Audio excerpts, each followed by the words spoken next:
नमस्कार। आज हम एक ऐसी अनोखी यात्रा पर निकल रहे हैं जो हमें ले जाएगी समय के पार, एक ऐसी दुनिया में जो हम सबको हमारी जड़ों से जोड़ती है, हमारे पूर्वजों की दुनिया। स्वर्ग, नरक, पुनर्जन्म, ये सब तो हम बचपन से सुनते आ रहे हैं ना। लेकिन क्या कभी ऐसा लगा है कि इस पूरी कहानी में कुछ कुछ मिसिंग है, जैसे कोई एक पन्ना कहीं खो गया हो? जरा सोच कर देखिए, एक ऐसी जगह के बारे में जो ना तो कोई इनाम है ना कोई सजा, बस एक शांत वेटिंग रूम जैसा, जहां आत्माएं अपनी अगली बड़ी यात्रा शुरू करने से पहले थोड़ा ठहरती हैं। प्राचीन गरुड़ पुराण हमें इसका एक जवाब देता है। ये हमें एक ऐसे ही लोक के बारे में बताता है जिसे पितृलोक कहा जाता है। तो चलिए आज मिलकर इस रहस्यमयी दुनिया के पर्दे उठाते हैं। तो सबसे पहले समझते हैं कि ये पितृलोक आखिर है क्या। देखिए, गरुड़ पुराण के हिसाब से ये वो जगह है जहां कर्म का असली बैलेंस देखने को मिलता है।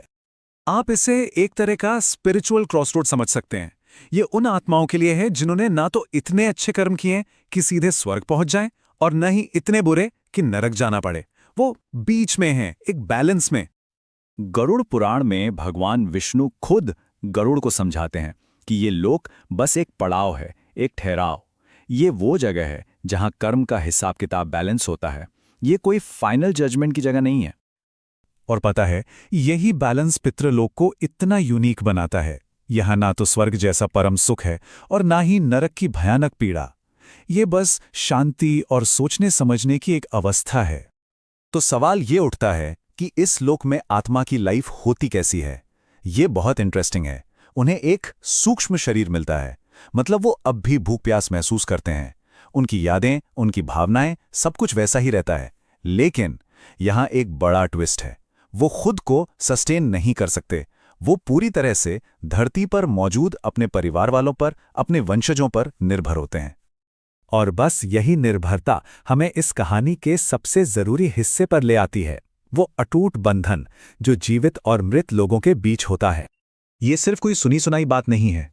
ये एक बहुत ही गहरा इमोशनल कनेक्शन है जो पीढ़ियों तक चलता है, जो हमें उन लोगों से जोड़ता है जो हमसे पहले इस दुनिया में थे। लेकिन सोचिए, तब क्या होता है जब इस कनेक्शन को नजरअंदाज कर दिया जाए। यहीं से कहानी में एंट्री होती है पितृदोष की। जब परिवार वाले अपने पूर्वजों को याद करना, उनका सम्मान करना भूल जाते हैं, तो उनकी आत्माएं बेचैन हो जाती हैं। और इससे एक ऐसा स्पिरिचुअल इनबैलेंस पैदा होता है जिसकी गूंज जिंदा लोगों की जिंदगी में सुनाई देती है। तो चलिए इस पितृदोष को थोड़ा और गहराई से समझते हैं और ये भी जानते हैं कि ये हमारी जिंदगी पर सीधा असर कैसे डाल सकता है। तो ये पितृदोष आखिर है क्या भला, और आज की दुनिया में इसकी रेलेवेंस क्या है? ये हमारे लिए क्यों मैटर करता है? देखिए, पितृदोष एक तरह का कार्मिक डेट है, एक तरह का कर्ज। ये उन बेचैन पूर्वजों की नेगेटिव एनर्जी है जो उनके वंश पर असर डालती है। मतलब जब तक वो शांत नहीं है, उनका परिवार भी शांत नहीं रह सकता। ये एक लहर की तरह है जो पीढ़ी दर पीढ़ी चलती रहती है। ओके, तो इस इम्बैलेंस को ठीक कैसे किया जाए, ये समझने से पहले हमें ये जानना होगा कि इसकी वजह क्या होती है और ये हमारी जिंदगी में दिखता कैसे है। गरुड़ पुराण में इसके कई कारण बताए गए हैं। हो सकता है किसी पूर्वज की कोई इच्छा अधूरी रह गई हो, या किसी की अचानक या दुखद मौत हुई हो, यहां तक कि परिवार वालों के गलत काम भी इसकी वजह बन सकते हैं। ये सारी चीजें आत्मा को पितृलोक में फंसा सकती हैं। और अक्सर ये बेचैन आत्माएं हमें साइंस देने की कोशिश करती हैं, जैसे घर में बार बार कोई बीमार पड़ रहा हो, पैसों की तंगी अचानक बढ़ जाए, शादी ब्याह में रुकावटें आएं, या फिर बार बार सपनों में पूर्वजों का दिखना। ये सब इसके संकेत हो सकते हैं। लेकिन अच्छी बात यह है कि हमारे ग्रंथ सिर्फ प्रॉब्लम नहीं बताते, सॉल्यूशन भी देते हैं। और इसका रास्ता है सम्मान, याद और कुछ बहुत ही सिंपल लेकिन पावरफुल रिचुअल्स। उपाय सच में बहुत सरल हैं, लेकिन बहुत असरदार। जैसे तर्पण, यानी अपने पूर्वजों को जल चढ़ाना। इससे उनकी आध्यात्मिक प्यास बुझती है। श्राद्ध के समय उनके नाम पर खाना दान करना, जिससे उन्हें पोषण मिलता है। और शायद सबसे जरूरी, अपने जीवित माता पिता की सेवा और सम्मान करना। ये छोटे छोटे काम सीधे पितृलोक तक प्यार और एनर्जी भेजते हैं। भगवान विष्णु भी इस बात की पुष्टि करते हैं। वो कहते हैं कि जो इंसान अपने पूर्वजों को याद रखता है और उनके नाम पर दान करता है, उसका वंश कभी किसी कष्ट में नहीं पड़ता। ये सब कुछ उस स्पिरिचुअल बैलेंस को वापस पाने के बारे में है। और जब ये बैलेंस वापस आ जाता है ना, तो सिर्फ नेगेटिविटी ही दूर नहीं होती, बल्कि ये ब्लेसिंग्स और पॉजिटिव एनर्जी के दरवाजे भी खोल देता है।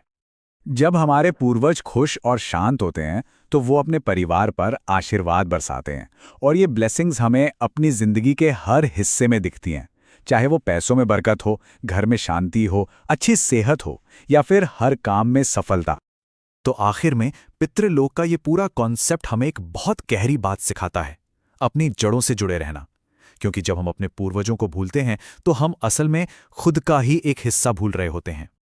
तो आज की इस चर्चा को खत्म करते हुए मैं आपके लिए एक सवाल छोड़ जाता हूं। क्या हम सच में अपनी जड़ों को याद रखते हैं? क्या हम उन लोगों को सम्मान देते हैं जिनकी वजह से आज हम यहां हैं? हमारे साथ इस सफर में जुड़ने के लिए बहुत बहुत शुक्रिया। अगर आपको ये जानकारी अच्छी लगी हो तो प्लीज इसे लाइक और शेयर जरूर करें, और हमारे चैनल को सब्सक्राइब करना न भूलें। अगली बार तक अपनी जड़ों को याद रखिएगा।